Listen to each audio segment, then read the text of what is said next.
Welcome to another edition of the Business and Personal Podcast, where we bring you closer to the people that you do business with. And excited to be joined by Shaden Kassar today. She is the owner and founder of Autism Care Therapy, based out of the Chicago area, all kinds of locations in Chicago, and just providing extremely valuable services in that market. So, Shaden, first of all, thanks for joining us on your busy day. Thank you. Thanks for having me. So it's the Business and the Personal Podcast. So just get people a chance to know you a little bit, your background, and what eventually led you opening Autism Care Therapy. Well, it first started because I have a child on the spectrum myself. And back then, insurance wasn't covering services. Just so everyone's perspective, he's 30 years old. So that was a while back. So we had to go through the whole lot of struggle to find services. There were no BCBAs. Clinical psychologists did what would a BCBA would do today. And then we really had to go through a lot of struggle through insurances and paying the bills and all of that. So I decided to go to school and become a BCBA myself because it would be cheaper for me to serve my child than to have to hire someone to do that. So that started the whole idea of, me becoming a BCBA or a provider. And then when he went off to college, and he was somewhat independent. He was driving his own car, going to college, found a job. I found the time to start my own company. And since the first day, the purpose of the company was to service underserved community, people who had to go through the struggle to finding these services and to find resources out there. So we're out here to help everyone. Fantastic. And yeah, so many of the clinics I work with kind of have a story like that, a personal story that drove them to do more and help others. So when you were in that situation, you realize there's probably a lot of other people in that situation that could use your help. And 1 in 36 children now, that's the data, is affected by autism. So then, especially in a large market like Chicago, the numbers are there. A lot of people need your help. Yes, unfortunately. So, tell people what makes you a little bit different at Autism Care Therapy. What is your model, and what did you ultimately settle on that works best for people? I feel our mission is what makes us stand apart, because our mission is out here to support not only the individual, like the child or the person that we're servicing, but the whole family. That family-focused perspective, if you will, is what makes us different. So we try to go above and beyond in supporting the family, supporting their needs. We have a social work department, for example, that also helps families find resources. If they have problem with transportation, we can help them find resources that would pay for transportation. I believe we are the largest Medicaid provider in Illinois. I don't think anyone has serviced as many Medicaid kids as we do. We service over 400 kids with Medicaid.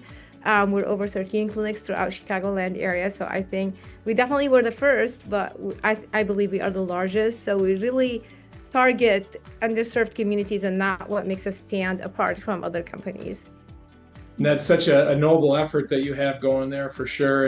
And what are some of the things that you do to make this care affordable for those underserved families? Yeah, so not only that we accept Medicaid, but a lot of the kids have two insurances, private and Medicaid. So the fact that we are certified by the state of Illinois as a Medicaid provider, we can bill Medicaid. So it'll be completely free for the family. Those who have only private insurance and don't have Medicaid as a secondary, we also have programs in place. Like I said, we have a social worker that works with our clinics, and she is amazing. She and her team help the parents find resources, find grants.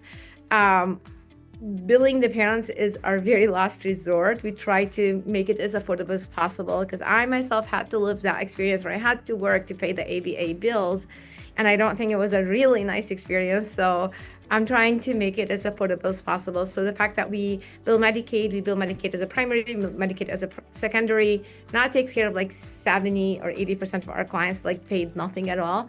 And those who have only private insurance, so they can afford it, great. Some of them, they afford it, they pay, and they also donate. Some do can't afford it, so we help them find resources. And when it comes to putting the best care plan together, you can't be around the kids 24/7.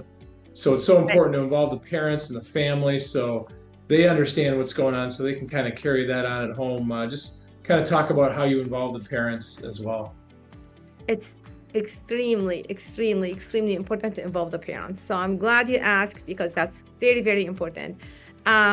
The funders, whether it's the state or Medicaid or whatever, they do give generously. They allow us up to 2 hours a week of parents training, and we do take advantage of that. When we do intake with the parents, we always tell them, please take advantage of that. We have a case supervisor who sits with the parents and train them anywhere between 1 to 2 hours every single week. Usually they answer their questions. Sometimes we have the parents come into the clinic and run sessions themselves. Sometimes we go out with them in the community. We also have a community support program that supports the family in their own community. Whatever their need is, we try to accommodate it. But yes, we do require that the parents get involved in their child's therapy, not only with the decision-making process, that not only that they're getting involved in like choosing the programs and prioritizing what's more meaningful for the child's environment, but also by like supporting them. We go above and beyond, like, where do you need support? Do you want us to be in the church? You want us to be in the swimming pool? You want us to be wherever you need to be? We will support that child in the community. And we try to make the parents are like mini clinicians. Like we try to teach them almost all the concepts that they need to know to be able to manage the child's behavior at home. Yeah, it's like their family almost becomes part of your family when they're getting your care at that point. Absolutely. Absolutely. So for parents that are listening to this and came across this podcast, they certainly have an interest in what you're doing, and maybe they're not sure, they don't have a diagnosis for their child yet, but they think maybe the child's on the spectrum. What's your advice for those parents on just how to get started? Because that's the hardest part. A lot of people don't know where to turn. How can they get started to see where their child's at? Yes. So I have a lot of parents who come to me. It's like, I'm not sure my kid, but I feel like there's something off. And usually that's if the second or third child. Usually it's harder to spot when it's the first child. First thing first, I would advise them to go online and download a one-page PDF called MChat, M as in Mary, and then chat, CHAT. And then just go through these questions, and it helps guide their mind of like whether they need to seek like further help or not.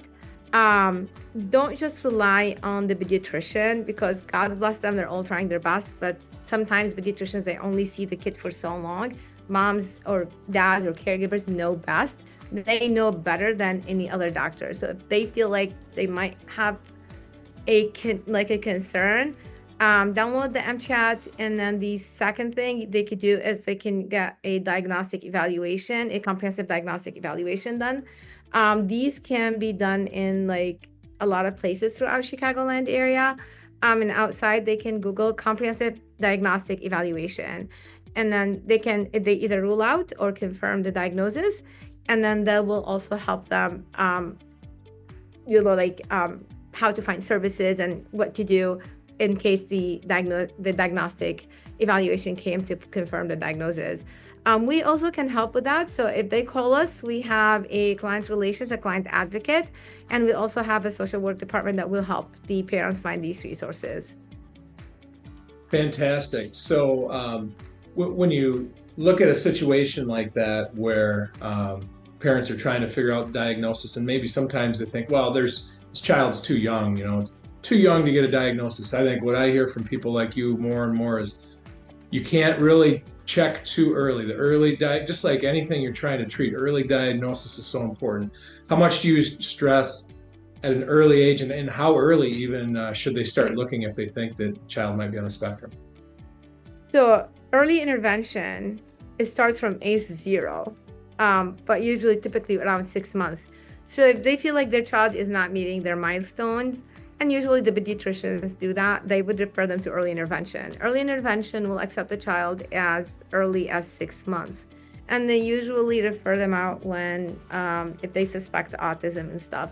So as early as 6 months, if you see that there is some signs of concerns, discuss it with your pediatrician. Get referred to early diagnose.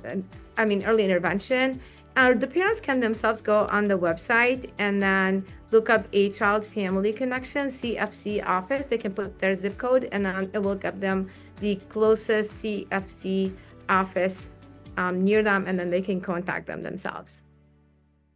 Also, Shaden, I think any organization that's going to be successful, continuity is so important in that. And there is a lot of turnover in your industry with BCBAs, a lot of times moving around. But in your case, staff retention is so important to you to be the most successful version of yourself you can be. How hard do you work at keeping your staff happy, keeping your staff intact? Just how important is that to you?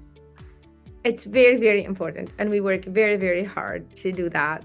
And we are proud to have a really good retention rate compared to the industry average. And I feel a lot of it has to do with the mission of the company. So the staff here, they know our mission. They know we're out here to serve underserved communities. They feel that in every single day, in every decision that we make, where the child and the family are at the part of the decision making. We're always basing decisions on the best interest of the child and the family. And I feel that type of culture or that type of mission created a culture that makes people stick around. Now, I'm not sure if they're all happy, but definitely people tend to stick around because they know they're doing something other than, stuffing money in the owner's pocket. They know this company is out there for a mission, and they believe in that mission, and makes them kind of like try to resolve issues internally and like keep going, which I feel like the company mission is the number one, and the company culture is the number one reason they stick around and they keep going with their work. Yeah, I feel like we're in an era now that people want to feel empowered by their work. They're more motivated by that than they are money, which is kind of great to see, and it certainly ties in well to what you do. Shaden, anybody that's still listening at this point is certainly very interested either in maybe working for you or trying to get help for their child or whatnot, maybe even donating to your mission. What is the best way for anybody to get in touch with you if they want to help in any of that regard?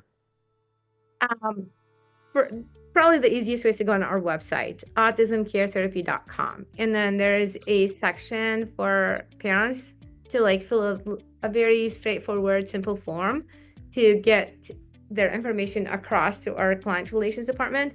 Or they can fill if they're interested in employment, or both. Sometimes like the parents like to work with us too. And we would love that. We will place the child and the parent in a different clinics, but we would love to have them because that's the best way they can also learn how to deal with their own children. So if they're interested in employment, they can fill I think it was like become a part of our team. So there's a section on our website that they can fill, and that passes it over to the HR department. Alternatively, they can call the number, which is 855-5-AUTISM. So it's 835-AUTISM. And then that they can follow the prompts. I think the first one is the client relations, and then somewhere in there is HR. Or they can email us, whichever convenient for them. But we do love to have the families and the kids and everyone is interested in working or interning with us. We've also provide supervision. So if anyone is like intern, like to do something to help the community, I think this is a good place to be. And for anybody listening on the audio side, all that contact information is on the screen if you go over to the YouTube side, or I'll also have it in the show notes, so you can easily reach out to Shaden. You know what, Shaden, if only one person responds that watch this, that we're able to help out in some way, or they're able to help you out in some way, hey, this is well worth our time, right? Absolutely. We would love to help everyone and anyone, so please reach out. Awesome. Well, hey, thanks again for coming on. Maybe we'll have you back on down the road for an update. The need for your services is not going away, and things are always evolving and changing. So let's stay in touch. Thank you so much for having me. Thank you. All right. Thank you.